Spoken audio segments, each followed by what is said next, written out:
ای په ذات دې لعنت شه شرمېږم نه داسې یو بې عزته دا شان بې ابرو خلک ما په دنیا کې نه ولیدلي دا ډېر د خره زامن دي دوی هېڅ شرم باندې نه پوهېږي دوی داسې فکر کوي چې دا ولس نو بیخي هېڅ هم نه پوهېږي به چې دو څه وایي او ولس به وایي چې هو همداسې ده هغه وختونه لاړل 20 کالو کې تاسو په دې ملت باندې مو ډېرې لوبې وکړلې ډېرې ملنډې مو وخرې ډېر مو وغولول ډېر مو په او دا باندې تش په وادو باندې مو غولول او غوښتل مو چې افغانستان تجزیه کړي اوس ملت داسې انته یو موټی شوی فولادي څوک دی فولادي څوک تاسو غدارانو ته په دا خوله خوله وهي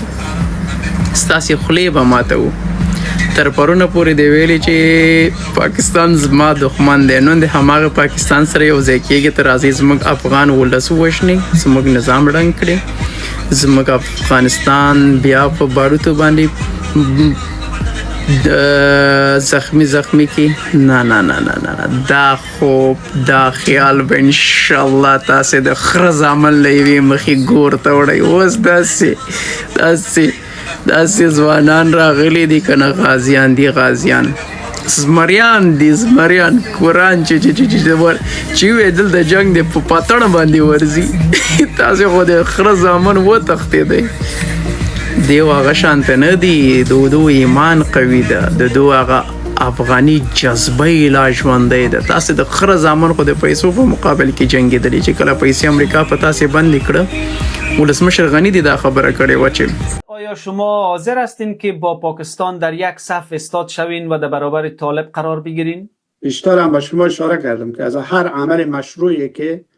و مردم و کشور ما مفید تمام شده استفاده میکنیم. ولی آقای معنوی شما تا دیروز پاکستان را دشمن تاریخی افغانستان میدانستین. امیالی هم میگین که اشتباهات تاریخی کلانی انجام داده در قلب تحولات چندین دهه پسین افغانستان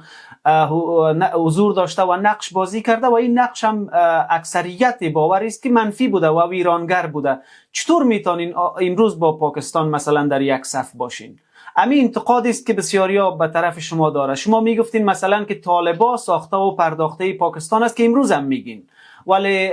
چطور قابل جمع است این موضوع؟ ولی دست پاکستان بود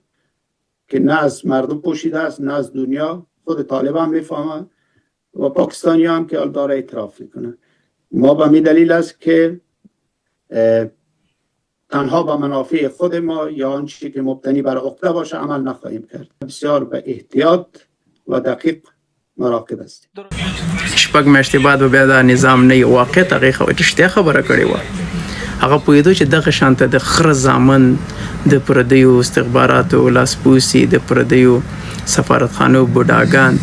غلامان ای برپدر دی دا شکل د دې وګوره شکل د انسانیت ناوختی دی ای د خره بچی ته به هم ځان ته وایي هغې ولس او د هغې قوم د برپدر نه لای چې تاسو ته یې مشر تا به مشر ټاکي او تا ته وایي چې یاره ستا تر شا ولاړ دي ستا تر شا یوازې کوسي او کوني ولاړ دي. افغان ولس تاسې غدارانو باندې نور یقین نه کوي نه باور کوي. تاسو 20 کاله د هغو مینه ته مو هېڅ ارزښت ورنکړې هغې و هغه خلوص ته مو ارزښت ورنکړې وطن ته وفاداره پاتې نه شئ. تاسې بېناموسان پیسو لپاره یې تاسې خره زامن یې